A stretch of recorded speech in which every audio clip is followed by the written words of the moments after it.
In this lesson, we are going to be looking at the relationship between the function, its derivative, and its second derivative. And so far, in most of the examples that we've seen, we've been taking our function and then breaking it down using the first derivative and second derivative to determine properties of that function.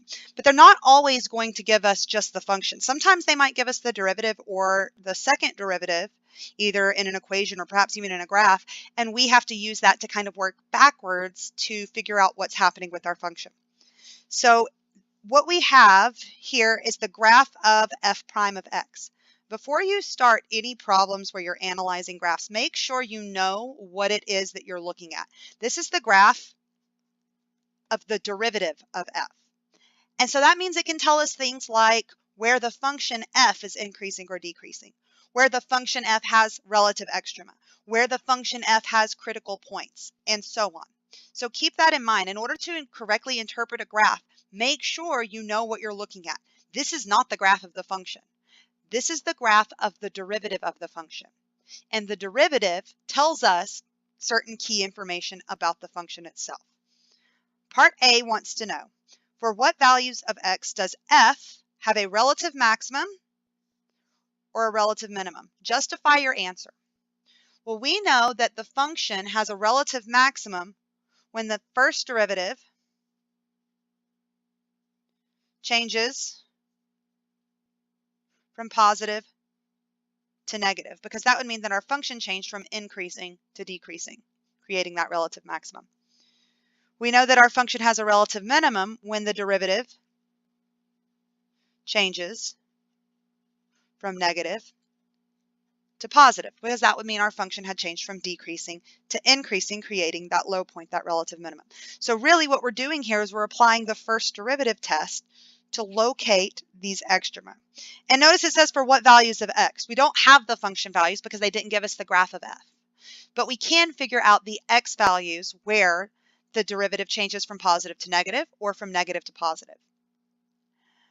We know that that happens at critical numbers. And critical numbers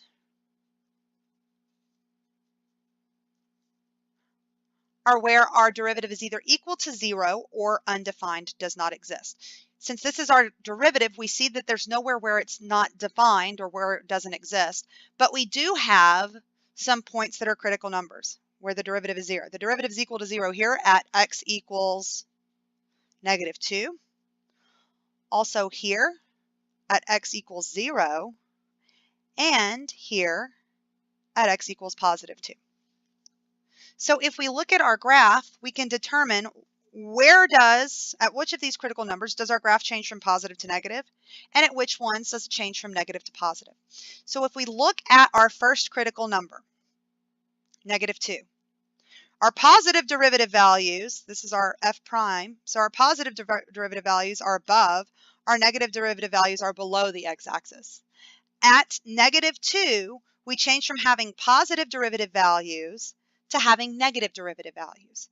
Well, if our derivative changes from being positive to being negative, then we know that this point must be a relative maximum from the first derivative test.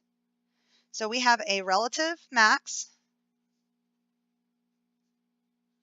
at x equals -2, and we know that because the derivative f prime changes from positive to negative. Our next critical number is at 0. At 0, before 0, our derivative values are below the x-axis, they're negative. After 0, our derivative values are above the x-axis, they're positive. So at 0, at the critical number 0, the derivative changed from negative to positive, which means that we must have a relative minimum.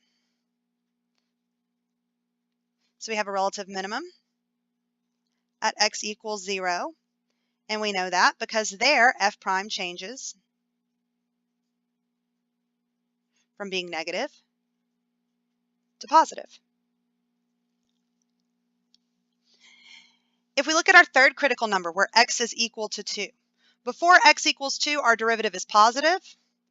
After x equals 2, our derivative is still positive.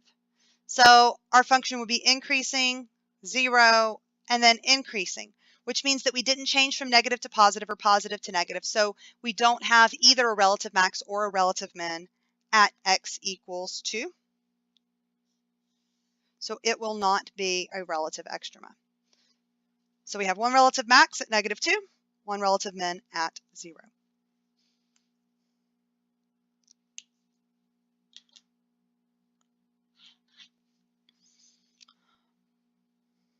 Part B wants to know where F is concave up. Concave up. And we know from before that usually for concavity we look at the second derivative. So if the graph is concave up, we know that the second derivative must be greater than 0. But they didn't give us information about the second derivative.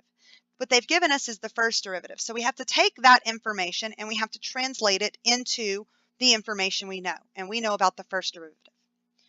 So we do know, though, that if the second derivative is increasing, then the function we took the derivative of to get that, which would be the first derivative, if the second derivative is positive, then the first derivative must be increasing in order for its derivative, the second derivative, to be greater than 0, to be positive. So we're looking at our graph, and specifically, we're looking for the intervals where the first derivative is increasing. So if we look at our graph, we're decreasing, decreasing, decreasing, decreasing until we get to this point. Then we're increasing, increasing, increasing, increasing until we get to here. Then we're decreasing, decreasing, decreasing until we get to this point, and then we're increasing thereafter. So we have two intervals where the first derivative is increasing from here to here and from here to here. And since they're not exact points, we're going to kind of estimate. We'll say F is concave up between, I don't know, maybe about -1.3 or so, and to about maybe 0.9.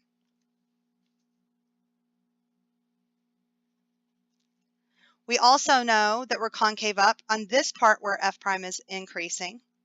So where x is greater than 2, our derivative is increasing, and so our graph will be concave up. So f is concave up from about -1.3 to 0.9, and then again where we're greater than 2. And we know that because the first derivative is increasing.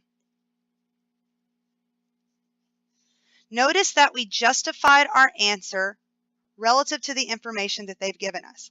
If I had just said because the second derivative is positive, I haven't really justified my answer because they didn't give me that information. So the only reason I know that the second derivative is positive there is because the first derivative is increasing. So make sure that you justify your answer with respect to the information that they've given you. And in this case, the information that they gave us was the first derivative. So if I had said the second derivative is positive, I'd have to go a little bit further and say, and the second derivative is positive because that's where the first derivative is increasing. So make sure you include that information. For the last part, we are going to use the information from part A and B and the fact that f of -3 is 0 to sketch a possible graph for f. Now notice it says a possible graph. There's several different ways that we could draw this because we know where we have our maximum and minimum values. We just don't know exactly how high those maximum or minimum values are. The only point we know for sure is that f of -3 is 0. So we'll go ahead and put that on. We know that we have to have a relative max at x equals -2 and a relative minimum at x equals 0. We don't know exactly how high or how low they are. So I'm just going to put a point here and make this my max, and I'll put a point here and make that my minimum. I could have gone higher, I could have gone lower, doesn't matter.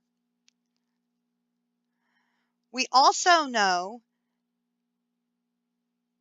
that our graph is decreasing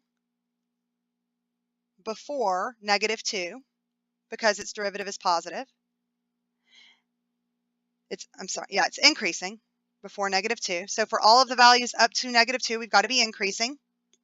We know that between -2 and 0, we've got to be decreasing because the derivative is negative. We know after 0, the derivative is positive, so it's going to be increasing until 2. Then it's going to be equal to 0, and then it's going to be increasing again thereafter. We also know that we change concavity at about -1.3. So we'll just put in a point here about -1.3. Maybe it's here. I don't know. It could be anywhere. We know we change concavity at 0.9. This is our low point, so it's got to be something like here. Maybe it's right here.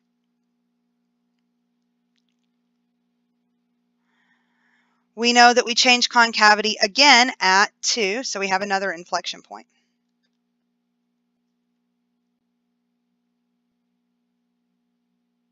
So our function, our derivative, is decreasing all the way until about -1.3. So our graph has to be concave down on that interval. Then from -1.3 to 0.9, our graph has to be concave up. So it's got to pass through this minimum point, be concave up. Then we know that from 1.9 to 2, our graph is decreasing again, so it's concave down. And then after 2, we know that our graph is going to be concave up and increasing because its derivative is positive. So there's several ways that we could have drawn this graph that would work. This is just one example. The y values, the function values, can vary, but the overall shape has to be the same. In other words, the intervals where the graph is increasing have to be the same. The intervals where the graph is concave up or concave down, those have to be the same. We could have stretched this out a little bit and had higher and lower points. So the location, the exact location of those inflection points and minimums and maximums could vary. But overall, the shape of our graph will look something like this.